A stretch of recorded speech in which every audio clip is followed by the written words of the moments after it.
നമസ്കാരം. ചാനൽ 5+ലേക്ക് സ്വാഗതം. കോഴിക്കോട്ടെ പ്രമുഖ റിയൽ എസ്റ്റേറ്റ് വ്യാപാരിയായ മുഹമ്മദ് ആട്ടൂർ എന്ന മാമിയെ കാണാതായിട്ട് 1 വർഷവും 9 മാസം കഴിഞ്ഞു. മാമിയുടെ കുടുംബാംഗങ്ങളും ആക്ഷൻ കമ്മിറ്റിയും കയറി ഇറങ്ങാത്ത ഓഫീസുകളും മുട്ടാത്ത വാതിലുകളുമില്ല. പക്ഷേ മാമിയെക്കുറിച്ച് മാത്രം ഒരു വിവരവുമില്ല. 2023 ഓഗസ്റ്റ് 22 മഗ്‌രിബ് നമസ്കാരാനന്തരമാണ് കോഴിക്കോട് അരയിടത്ത് പാലത്തുള്ള CD ടവറിന് മുന്നിൽ വെച്ച് മാമിയെ കാണാതാവുന്നത്.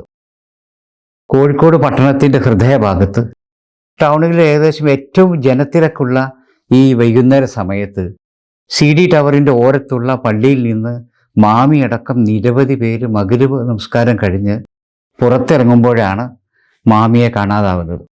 അതിൻ്റെ തൊട്ട് എതിർ സൈഡിൽ കുറച്ചിപ്പുറത്ത് ബേബി മെമ്മോറിയൽ ഹോസ്പിറ്റലുണ്ട്, അപ്പുറത്തൊരു പെട്രോൾ പമ്പുണ്ട്, അതിൻ്റെ തൊട്ടപ്പുറത്ത് എനിക്ക് തോന്നുന്നത് സിൽക്ക് കേന്ദ്രം തോന്നുന്നുണ്ട്. അവരെ അങ്ങനെ ഒരുപാട് ബിസിനസ് സ്ഥാപനങ്ങളുള്ള ഈ CD ടവറിൻ്റെ പരിസരത്തുണ്ടെങ്കിലും ഇവിടെയൊക്കെ CCTV ക്യാമറയുമുണ്ട്.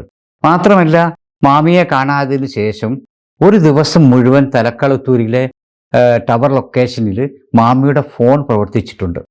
അതേസമയം മാമിയുടെ ഡ്രൈവറും മനസാക്ഷി സൂക്ഷിപ്പുകാരനുമായിരുന്ന രജിത് കുമാറിൻ്റെ ഫോണും അതേ ടവർ ലൊക്കേഷനിൽ തന്നെ ആയിരുന്നു. ഇതിനെക്കുറിച്ച് പോലീസ് ചോദ്യം ചെയ്തപ്പോൾ ഞാൻ ആ ദിവസം തലക്കുളത്തൂരിലെ ബന്ധുവിൻ്റെയും സുഹൃത്തിൻ്റെ സഹോദരിയുടെ വീട്ടിലുമൊക്കെ ആയിരുന്നു എന്നാണ് രജിത് കുമാർ പോലീസിനോട് പറഞ്ഞത്. അതിനുശേഷം രജിത് കുമാറിൻ്റെ ഒരുപാട് നാടകങ്ങൾ നാട്ടുകാരും വേണ്ടപ്പെട്ടവരൊക്കെ കണ്ടു. മാമിയെ കാണാതായ പിറ്റേ ദിവസം വാഴക്കാട് ഹയർ സെക്കൻഡറി സ്കൂളിൽ പഠിപ്പിക്കുന്ന മാമിയുടെ ഭാര്യയോട് മാമി ഇന്ന് എന്നെ വിളിച്ചിരുന്നു എന്നാദ്യം പറഞ്ഞു. പിന്നെ മാമി പ്രോപ്പർട്ടിയുമായി ബന്ധപ്പെട്ട് മാവൂരിലെ ഒരു ആധാരം എഴുത്തുകാരൻ രത്നസിംഗിൻ്റെ അടുത്ത് മറ്റൊരു പിടിപാടുള്ള വ്യക്തിയുമായി, അതിലൊക്കെ ഞാൻ കഴിഞ്ഞ ചാനൽ ഇതെല്ലാം അത് പറഞ്ഞുകൊണ്ടാണ് അത് വിശദീകരിക്കാത്തത്, മാമിയുമായി ചെന്നെന്നും മാമി കർണാടകയിലുണ്ടെന്നും ഹൈദരാബാദിലേക്ക് പോയി എന്നൊക്കെ കുറേ മാറ്റി പറഞ്ഞു. ഇതിലൊക്കെ എന്തൊക്കെയോ ചില പൊരുത്തക്കേടുകളുണ്ട്. ഭൂമി ഇടപാടിന് വേണ്ടി മാമി എനിക്ക് തോന്നുന്ന ഏകദേശം 3 കോടിയോളം രൂപ റെഡി ക്യാഷായിട്ട് മാമിയുടെ കൈവശമുണ്ടായിരുന്നു എന്നും ഈ പണം മാമി സൂക്ഷിച്ചത് സ്വന്തം വീട്ടിലാണോ അതോ കയ്യിലാണോ മറ്റാരുടെയും കൈവശമാണോ വീട്ടിൻ്റെ ബെഡിൻ്റെ ചോട്ടിലാണോ ഒക്കെ അങ്ങനെയൊക്കെ ഒരു അറിയേണ്ട കാര്യങ്ങളുണ്ട്. ഈ പണം എവിടെ പോയി, ആരാണ് അത് അടിച്ചു മാറ്റിയത്, സ്വന്തക്കാരോ വേണ്ടപ്പെട്ടവരോ അതോ മറ്റാരെങ്കിലുമാണോ? അന്വേഷണം ആ വഴിക്കും ഒന്ന് നീങ്ങേണ്ടതാണ്. മാമി ബിസിനസ് ആവശ്യങ്ങൾക്ക് പലർക്കും പണം നൽകിയിരുന്നതായും അത് നൽകിയതും എല്ലാ മാസവും അതിൻ്റെ ലാഭം കൈപ്പറ്റിയിരുന്നതും ഈ രജിത് കുമാർ ആയിരുന്നു. അതിൽ വല്ല വസ്തുതയുമുണ്ടോ എന്ന് എനിക്കറിയില്ല. മാമി അങ്ങേയറ്റം സ്നേഹിക്കുന്നു എന്ന് പറയുന്ന ഒന്നുമില്ലായ്മയിൽ നിന്ന് മാമിയോടൊപ്പം വളർന്ന രജിത് കുമാർ മാമിയെ കണ്ടെത്താൻ അന്വേഷണ ഉദ്യോഗസ്ഥന്മാർക്ക് തനിക്കറിയാവുന്ന വിവരങ്ങളൊക്കെ പങ്കുവെക്കുന്നതിന് പകരം തന്നെ ചോദ്യം ചെയ്യുന്നത് വക്കീലിൻ്റെ സാന്നിധ്യത്തിലായിരിക്കണമെന്ന് കോടതി ഓർഡർ സമ്പാദിച്ചത് മാമിയെ ഒരു ചെറുപ്പക്കാരിയോടൊപ്പം കടപ്പുറത്ത് കണ്ടു എന്ന് തുടങ്ങിയ വെളിപ്പെടുത്തലുകളും ഒക്കെ എന്തിനു വേണ്ടിയായിരുന്നു? ഞാൻ വർഷങ്ങൾക്ക് മുമ്പ് മാമിയെ പരിചയപ്പെടുത്തുന്ന കാലത്ത് തന്നെ നേരിൽ കാണുന്നതാണ് ഈ രജിത് കുമാറിനെ. ഒരു പരമസാധു, മാമിയുടെ വിശ്വസ്തൻ. മാമി ഒപ്പിട്ട ചെക്കുകളും അഡ്വാൻസായി കിട്ടിയതും കൊടുക്കാനുള്ള പണവും എല്ലാം, അതുപോലെ ഭൂമി സംബന്ധമായ രേഖകളും എല്ലാം കൈവശം വെച്ചിരുന്നതും അതൊക്കെ കൈകാര്യം ചെയ്യുന്നതും ഈ രജിത് കുമാർ തന്നെയായിരുന്നു. എല്ലാവരോടും വളരെ വിനയത്തോടെ പെരുമാറുന്ന രജിത് കുമാറിന് മറ്റൊരു മുഖം കൂടിയുണ്ട് എന്ന് ഞാൻ അറിയുന്നത് വളരെ വൈകിയാണ്, ഈ അടുത്താണ്. അതിൻ്റെ കഥ നമുക്ക് ഇങ്ങനെ ചുരുക്കി പറയാം. എല്ലാവരും ബഹുമാനിക്കുന്ന ഒരു ഉയർന്ന കേന്ദ്ര ഗവൺമെൻറ് ഉദ്യോഗസ്ഥൻ, ഇന്ത്യയിലും വിദേശത്തൊക്കെയുള്ള പല പ്രമുഖരുമായി നല്ല ബന്ധം, അദ്ദേഹത്തിൻ്റെ ജോലിയുടെ ഭാഗമായിട്ട് നല്ല ബന്ധം പുലർത്തുന്ന ഒരു വ്യക്തിയാണ് അദ്ദേഹം. കോഴിക്കോട്ടേക്ക് ട്രാൻസ്ഫറായി വന്നപ്പോൾ അവിടെ അദ്ദേഹത്തിന് സഞ്ചരിക്കുന്നതിന് വേണ്ടി ഒരു മാരുതി കാർ അദ്ദേഹം വാങ്ങിച്ചു. അത് മാമിയുടെ കെയർ ഓഫിലാണ് ഈ വണ്ടി വാങ്ങുന്നത്. അന്ന് മാമിക്ക് സ്വന്തമായ ഒരു കാറില്ല, ഒരു ബൈക്ക് മാത്രമാണുള്ളത്. ഞാൻ ആദ്യം മാമിയെ കാണുന്ന കാലത്തും മാമി ഒരു അവഞ്ചർ ബൈക്കിലായിരുന്നു മാമിയുടെ യാത്ര. അതിന് മുമ്പ് വേറൊരു ബൈക്ക് ഉണ്ടായിരുന്നു. അങ്ങനെ ഈ മാമി ഈ രജിത് കുമാറിനെ അദ്ദേഹത്തിൻ്റെ ഡ്രൈവറായി ഏർപ്പാടാക്കി കൊടുത്തു. അദ്ദേഹം നാട്ടിലേക്ക് പോകുന്ന സമയത്ത് അന്ന് കാറും കൊണ്ടുപോരാ, വലിയ പെട്രോളിനൊക്കെ വലിയ വിലയാണല്ലോ, ട്രെയിനിലാണ് പോവുക. ഈ സമയത്ത് ഈ വാഹനം ഉപയോഗിച്ചിരുന്നത് മാമിയായിരുന്നു.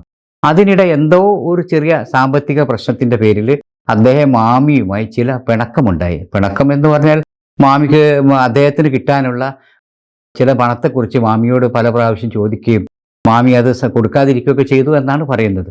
അങ്ങനെയൊക്കെ ഒരു ദിവസം കോഴിക്കോട്ടെ ഒരു ഓഫീസിൽ ഇവരെല്ലാവരും കൂടെ ഇരിക്കുന്ന സമയത്ത് രജിത് കുമാർ ബോധപൂർവം ഈ പറഞ്ഞ ഗവൺമെൻറ് ഉദ്യോഗസ്ഥൻ്റെ കാല് ചവിട്ടി അരച്ചുകൊണ്ട് മുന്നോട്ട് പോയത്രേ.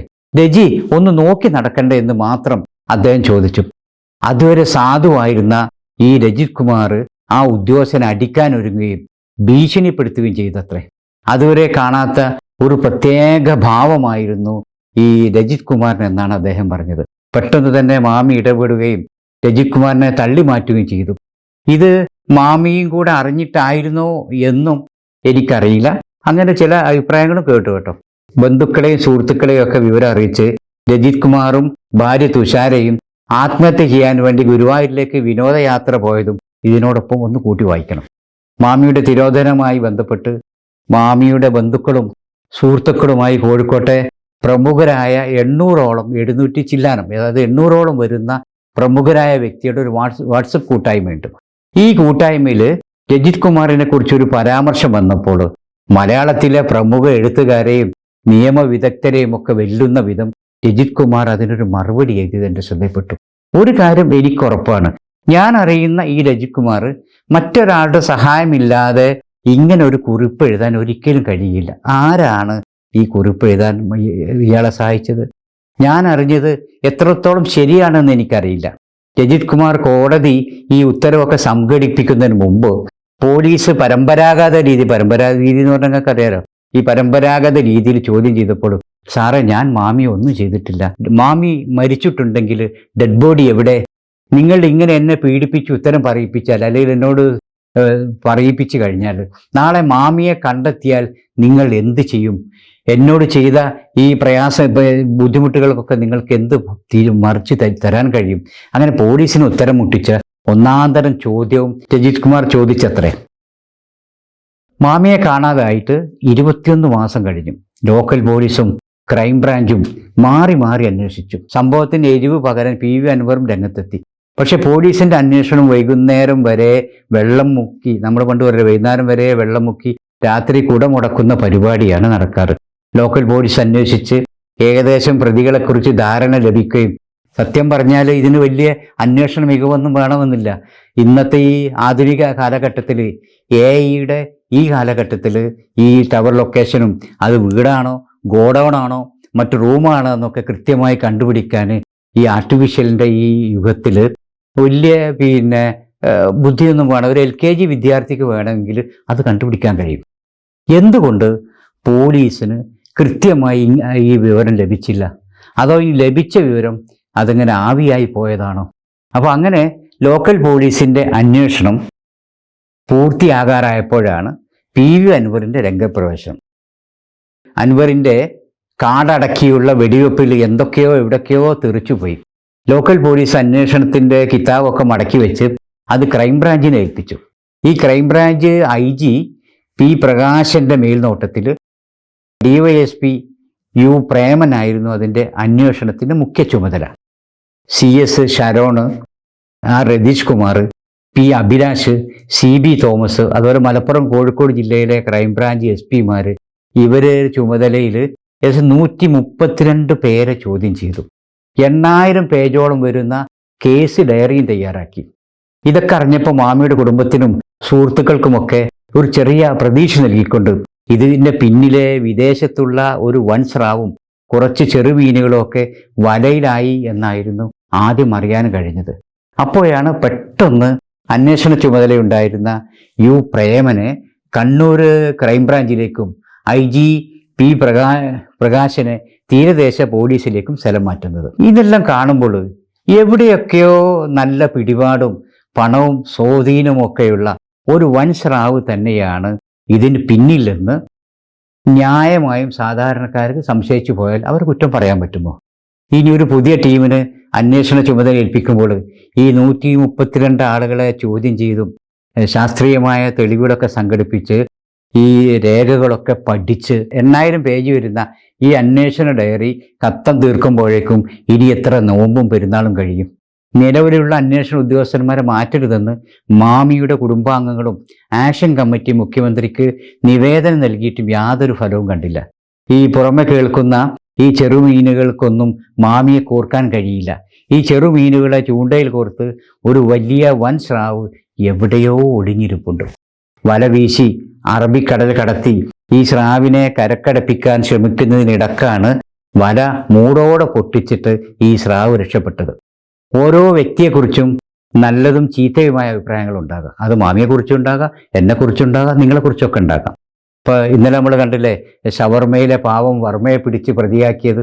ഞാൻ ഇങ്ങനെ ഒരു പരാമർശം നടത്തിയത്, ഞാൻ ഇതിനു മുമ്പ് മാമിയെക്കുറിച്ച് ചെയ്ത ഒരു വീഡിയോയുടെ കമൻറ്റ് ബോക്സിൽ ചില കുറിപ്പുകളാണ് എന്നെ ഇങ്ങനൊരു പരാമർശം ഉന്നയിക്കാൻ കാരണം. അതെന്തുമാകട്ടെ, മാമി ആരോ ആകട്ടെ, അദ്ദേഹത്തിൻ്റെ വരവും കാത്ത് പ്രതീക്ഷയോടെ ഇരിക്കുന്ന വളരെ പ്രായം കൂടിയ ഒരു ഉമ്മയും കുടുംബാംഗങ്ങളുമുണ്ട്. അവരുടെ കണ്ണീരിനും കാത്തിരിപ്പിനും ഇനിയെങ്കിലും ഒരു അറുതി വരുത്തേണ്ടേ.